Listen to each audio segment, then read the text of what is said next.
And now I'm talking with my friends in Poland, and they are worried that you align yourself too much with Putin. What's your message for them?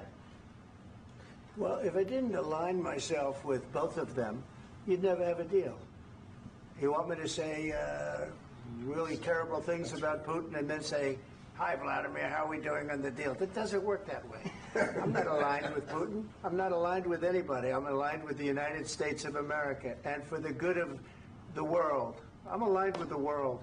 And I want to get this thing over with. You see the hatred he's got for Putin. It's very tough for me to make a deal with that kind of hate. He's got tremendous hatred. And I understand that, but I can tell you the other side isn't exactly in love with, him either. So it's not a question of alignment. I'm aligned with the world. I want to get the thing set. I'm aligned with Europe. I want to see if we can get this thing done. You want me to be tough? I could be tougher than any human being you've ever seen. I'd be so tough. But you're never going to get a deal that way. So that's the way it goes. All right, one more question. Hey, I want to respond to this. So look, for 4 years in the United States of America, we had a president who stood up at press conferences and talked tough about Vladimir Putin, and then Putin invaded Ukraine and destroyed a significant chunk of the country. The path to peace and the path to prosperity is maybe engaging in diplomacy. We tried the pathway of Joe Biden of thumping our chest and pretending that the President of the United States' words mattered more than the President of the United States' actions. What makes America a good country is America engaging in diplomacy. That's what President Trump is doing. Can I ask you? Sure. Yeah? Yeah. Okay. So he occupied our parts, big parts of Ukraine, part of East and Crimea. So he occupied it on 2014.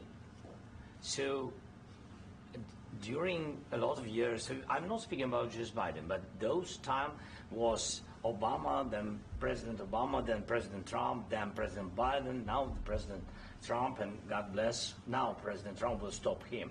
But during 2014, nobody stopped him. He just occupied and took. He killed people. You know what the contact 2015. 2014 and 2015. 2014. Yeah. So I was not here. Yeah, but that's exactly right. Yes, but during 2014 till 2022, the situation the same. The people have been dying on the contact line. Nobody stopped him. You know that we had conversations with him, a lot of conversation, my bilateral conversation, and we signed with him, me, like a new president. In 2019, I signed with him the deal. I signed with him, Macron and Merkel, we signed ceasefire. Ceasefire. All of them told me that he will never go. We signed with him with gas contract. Gas contract. Yes, but after that, he broken this ceasefire. He killed our people and he didn't exchange prisoners. We signed the exchange of prisoners, but he didn't do it. What kind of diplomacy, JD, you are speaking about? What do you mean? I'm talking about the kind of diplomacy that's going to end the destruction of your country. Yes, but if you Mr. President, with respect, I think it's disrespectful for you to come into the Oval Office and try to litigate this in front of the American media. Right now, you guys are going around and forcing conscripts to the front lines because you have manpower problems. You should be thanking the President for trying to bring an end to this conflict. Have you ever been to Ukraine that you say what problems we have?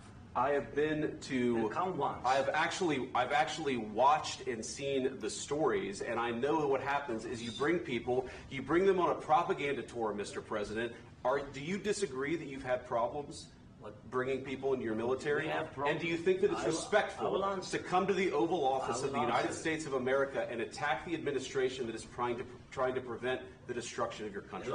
A lot of questions. Let's start from the beginning. Sure. First of all, during the war, everybody has problems. Even you, but you have nice ocean and don't feel now, but you will feel it in the future. God bless. You don't know that. God bless. God bless. You will not have a war. Don't tell us what we're going to feel. We're trying to solve a problem. Don't tell us what we're going to feel. I'm not telling you. Because you're in no position to dictate that. That's Remember exactly what you're this. You're in no position to dictate what we're going to feel. We're going to feel very good. You will feel influence. We're going to feel very good and very strong. You will feel influence. You're right now not in a very good position. You've allowed yourself to be in a very bad position, and he happens to be right about it. From the very beginning of the war. You're not in a good position. You don't have the cards right now. With us, you start having cards. Right now, you don't. You're playing cards. You're playing cards. You're gambling with the lives of millions of people. You're gambling with World War III. You're gambling with World War III. And what you're doing is very disrespectful to the country, this country. That's back to you. Far more than a lot of people said they should have. Have you said thank you once? This entire meeting? No, in this entire meeting, have you said thank you? You went to Pennsylvania and campaigned for the opposition in October. Offer some words of appreciation for the United States of America and the president who's trying to save your country. Please, you think that if you will speak very loudly about the war, you He's not speaking loudly. He's not speaking loudly. Your country is in big trouble. Can I Wait a minute. No. You've done a lot of talking. Your country is in big trouble. I know. You're not winning. You're not winning this. You have a damn good chance of coming out okay because of us. Mr. President, we are staying in our country, staying strong from the very beginning of the war. We've been alone, and we are thankful. I said thanks you haven't in been this alone. cabinet. You haven't been alone. In this cabinet. We gave you, through this stupid president, $350 billion. We gave you military equipment, and you men are brave, but they had to use our military. If you didn't have our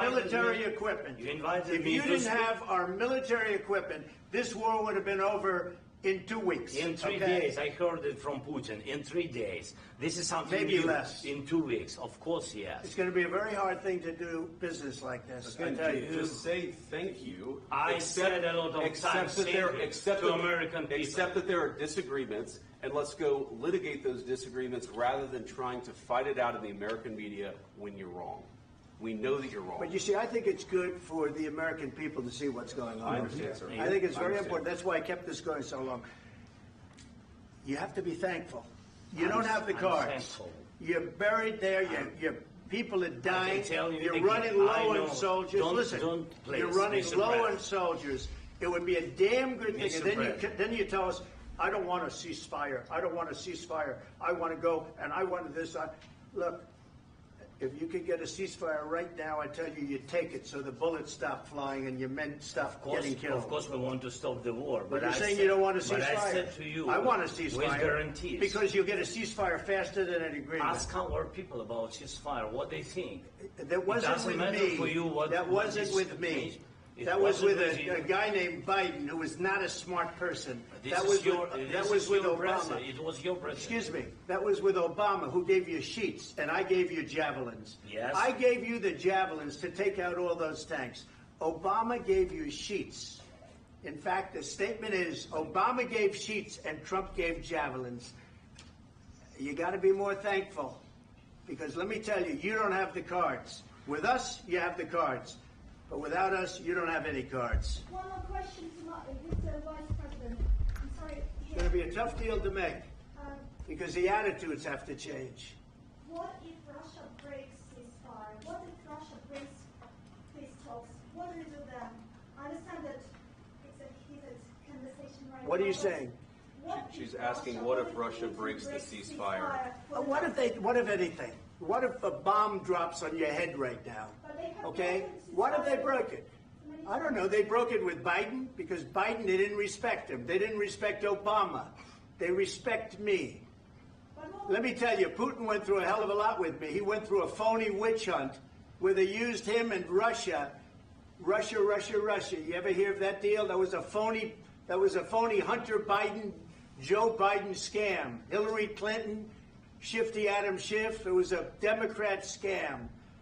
And he had to go through that. And he did go through it. We didn't end up in a war.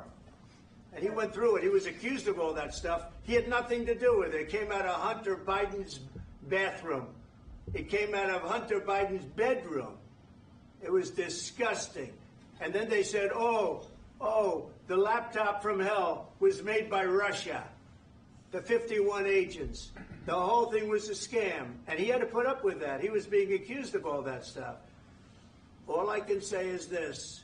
He might have broken deals with Obama and Bush, and he might have broken them with Biden. He did, maybe. Maybe he didn't. I don't know what happened. But he didn't break them with me.